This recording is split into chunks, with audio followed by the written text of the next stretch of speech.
আচ্ছা, কখনো কি এমন হয়েছে যে আপনি অফিসে কঠোর পরিশ্রম করলেন কিন্তু প্রমোশনটা পেয়ে গেল অন্য কেউ, কিংবা খুব কাছের বন্ধুকে বিশ্বাস করে মনের কথা বললেন আর সেই আপনার পেছনে কাঠি করল? কেন হয় এমন? কারণ আপনি হয়তো ভালো মানুষ, কিন্তু ক্ষমতার খেলা বা পাওয়ার গেমটা বোঝেন না। স্বাগতম সবাইকে। আজকে আমরা কথা বলবো এমন একটি বই নিয়ে যা সারা বিশ্বের বড় বড় লিডার, পলিটিশিয়ান এবং সফল মানুষদের টেবিলে গোপনে রাখা থাকে। বইটির নাম দ্য 48 লস অফ পাওয়ার, লিখেছেন রবার্ট গ্রিন। বইটির প্রথম দেখায় মনে হতে পারে কিছুটা নিষ্ঠুর বা স্বার্থপরতা ভরা, কিন্তু সত্যি কথা বলতে আপনি ক্ষমতার পেছনে ছুটুন আর নাই ছুটুন, এই দুনিয়ায় মানুষ কিভাবে ক্ষমতা খাটায় তা আপনার জানা দরকার। তা না হলে আপনি শুধু ব্যবহারই হয়ে যাবেন, কখনো নিজের নিয়ন্ত্রণ নিজের হাতে নিতে পারবেন না।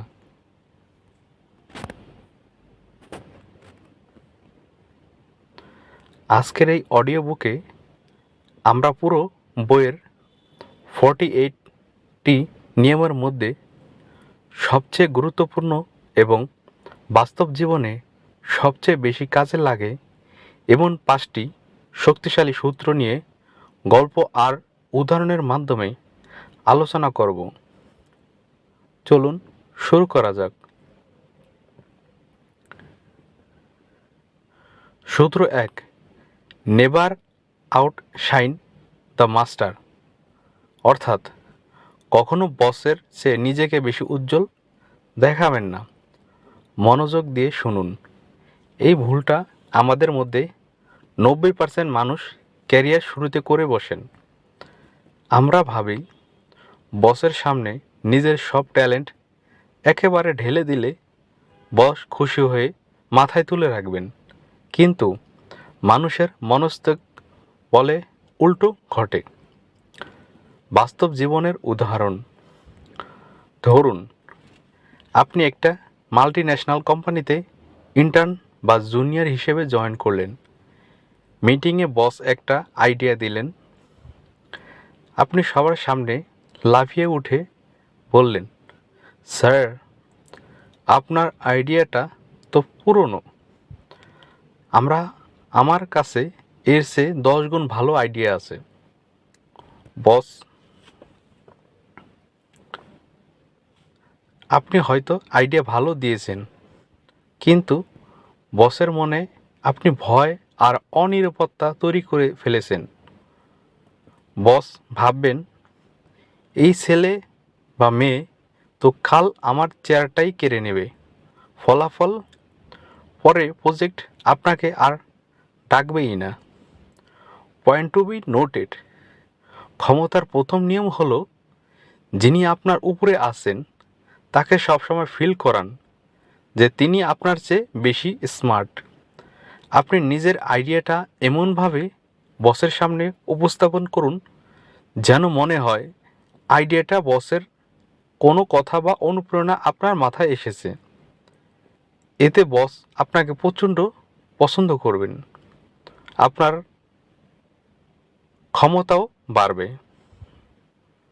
সূত্র নম্বর 2, never put too much trust in friend, learn how to use enemy, অর্থাৎ বন্ধুর উপর অতিরিক্ত ভরসা করবেন না, শত্রুকে ব্যবহার করতে শিখুন। এই সূত্রটা শুনতে একটু খারাপ লাগতে পারে, কিন্তু এর পেছনে লজিকটা দারুণ। রবার্ট গ্রিন বলেছেন, বন্ধুরা আমাদের খুব দ্রুত হিংসা করতে শুরু করে, কারণ তারা আমাদের সমান সমান থাকে। যখন আপনি সফল হতে থাকবেন, আপনার বন্ধুই হয়তো অবচেতনভাবে আপনার প্রতি ঈর্ষান্বিত হয়ে উঠবে। একটি ঐতিহাসিক গল্প। প্রাচীনকালে যখন কোনো রাজা তার বন্ধুকে বড় মন্ত্রী বানাতেন, দেখা যেত কিছুদিন পর সেই বন্ধুই রাজাকে সরিয়ে নিজের সিংহাসনে বসার ষড়যন্ত্র করছে। কেন?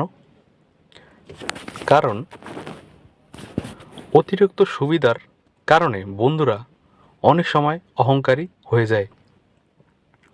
অপরদিকে আপনি যদি আপনার কোনো পুরনো শত্রুকে বা প্রতিদ্বন্দ্বীকে একটি সুযোগ দেন, সে নিজে প্রমাণ করার জন্য আপনার প্রতি বন্ধুর চেয়ে বেশি বিশ্বস্ত থাকবে। কারণ একটি প্রমাণ করার তাগিদ থাকে। বাস্তব জীবনের উদাহরণ, ব্যবসায় বা কর্মক্ষেত্রে শুধু সম্পর্কে ভালো বলে অযোগ্য বন্ধুকে পার্টনার বানাবেন না, বরং যে যোগ্য, কাজটা ভালো বোঝে, হোক সে আপনার ঘোর প্রতিদ্বন্দ্বী, তাকে সাথে নিন। প্রফেশনাল লাইফে ইমোশনের চেয়ে যোগ্যতার মূল্য অনেক বেশি। সূত্র নাম্বার 3, কনসেল ইউর ইন্টেনশন। আপনার আসল উদ্দেশ্য লুকিয়ে রাখুন। আমাদের একটি মস্ত বড় স্বভাব হলো আমরা কি করতে যাচ্ছি তা সবাইকে ডাকঢোল পিটিয়ে বলে দেই। আমি একটা নতুন বিজনেস শুরু করছি, আমি ওই কোম্পানিতে ইন্টারভিউ দিতে যাচ্ছি। এগুলো করা যাবে না।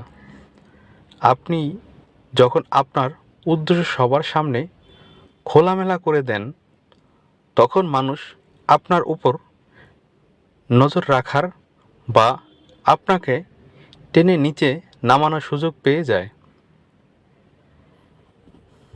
বাস্তব জীবনের উদাহরণ, দাবা খেলায় কি কেউ চাল দেওয়ার আগে প্রতিপক্ষকে বলে দেয় যে সে কোন গুটিটা চালবে? কখনো না।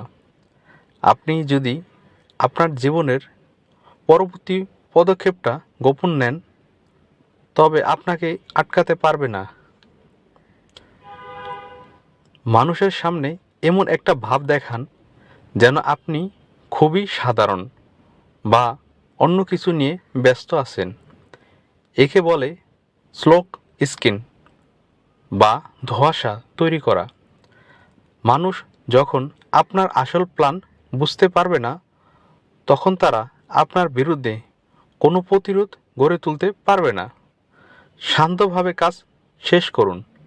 আপনার সফলতাই যেন আওয়াজ করে। সূত্র নাম্বার 4, অলওয়েজ সে লেস দ্যান নেসেসারি। অর্থাৎ প্রয়োজনের চেয়ে সবসময় কথা কম বলুন। খেয়াল করে দেখবেন, সমাজে বা অফিসে যে মানুষটা সারাক্ষণ গড় গড় করে কথা বলে, তাকে মানুষ খুব একটা গুরুত্ব দেয় না। আর যে মানুষটা খুব কম কথা বলে কিন্তু যখন বলে একদম সলিড কথা বলে, তার কথার ওজন একটু আলাদাই হয়। পাওয়ার গেমের মূল থিওরি, আপনি যদি বেশি কথা বলবেন তত বেশি সাধারণ বা সস্তা মনে হবে আপনাকে। আর সবচেয়ে বড় ভয়টা কোথায় জানেন? বেশি কথা বলতে গেলে মুখ ফসকে কোনো না কোনো বোকামি বা গোপন তথ্য বের হয়ে যাবেই, যেটা পরে আপনার বিপক্ষে ব্যবহার করা হবে।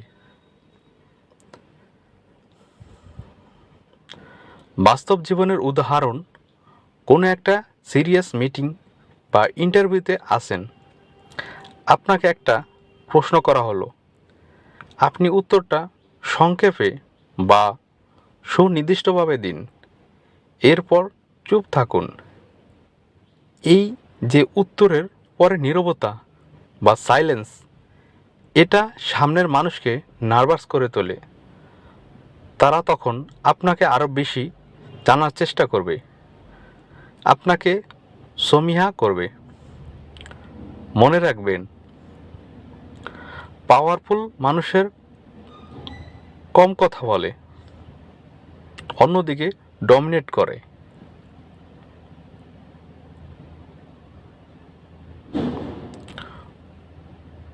সূত্র 5, so much depend on reputation, guard it with your life. অর্থাৎ সব কিছু নির্ভর করে আপনার সম্মানের উপর, একে জীবন দিয়ে রক্ষা করুন। এই দুনিয়ায় আপনার রেপুটেশন বা ইমেজ হলো আপনার আসল পাওয়ার। আপনি রুমে ঢোকার আগেই আপনার সুনাম বা দুর্নাম সেই রুমে পৌঁছে যায়। একবার যদি আপনার ইমেজ নষ্ট হয়ে যায়, তবে আপনি যতই ভালো কাজ করুন না কেন, মানুষ আপনাকে সুন্দর চোখে দেখবে। বাস্তব জীবনের উদাহরণ, ধরুন বাজারে দুটো ব্র্যান্ডের মোবাইল আছে। একটা ব্র্যান্ডের নাম আপনি কখনো শোনেননি, কিন্তু স্পেসিফিক দারুণ। আরেকটা আইফোন।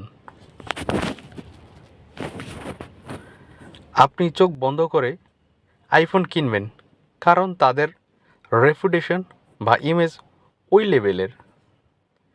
একইভাবে আপনার ব্যক্তিগত জীবনেও একটি ইমেজ তৈরি করুন। আপনি কি এমন এক মানুষ যে কথা দিলে কথা রাখে, নাকি এমন একজন মানুষ যে কাজের চেয়ে গল্প বেশি করে? আপনার সততা, সময়ানুবর্তিতা এবং কাজের কোয়ালিটি দিয়ে এমন একটি ইমেজ তৈরি করুন যেন কেউ আপনার নামে একটি মিথ্যা অপবাদ দিলেও মানুষ তা বিশ্বাস না করে। তাহলে বন্ধুরা, আজকের এই পুরো আলোচনা থেকে আমরা কি শিখলাম, চলুন এক নজরে দেখে নিই। 1 নম্বর, বসের সামনে নিজের সব আলো একসাথে জ্বালাবেন না, তাকে সেরা থাকতে দিন। 2 নম্বর, বন্ধুদের অন্ধ বিশ্বাস না করে কাজের জায়গা যোগ্য প্রতিদ্বন্দ্বীকে সুযোগ দিতে শিখুন। 3 নম্বর, আপনার পরবর্তী বড় প্ল্যানটা সব সময় গোপন রাখুন, সারপ্রাইজ দিন। 4 নাম্বার, কথা কম বলুন, যেন আপনার প্রতিটি শব্দের একটি আলাদা মূল্য থাকে। আর সবার শেষে, নিজের ইমেজ বা রেপুটেশন এমনভাবে তৈরি করুন যাতে মানুষ আপনাকে সমীহা করতে বাধ্য হয়। রবার্ট গ্রিনের এই 48টি সূত্র আসলে আমাদের কোনো অন্যায় করা শেখায় না, বরং জটিল পৃথিবীতে নিজেকে টিকিয়ে রাখার এবং বুদ্ধিমত্তার সাথে এগিয়ে যাওয়ার রাস্তা দেখায়। কেমন লাগলো আজকের এই অডিও বুক স্ক্রিপ্টটি? এই 5টি সূত্রের মধ্যে কোনটি আপনার জীবনের সাথে সবচেয়ে বেশি মিলে গেছে তা কমেন্ট করে আমাদের জানান। ভালো লাগলে লাইক এবং শেয়ার করতে ভুলবেন না। আজ এখানেই বিদায় নিচ্ছি। দেখা হবে আগামী পর্বে নতুন কোনো বইয়ের গল্প নিয়ে। ততক্ষণ পর্যন্ত ভালো থাকুন, স্মার্ট থাকুন। আল্লাহ হাফেজ।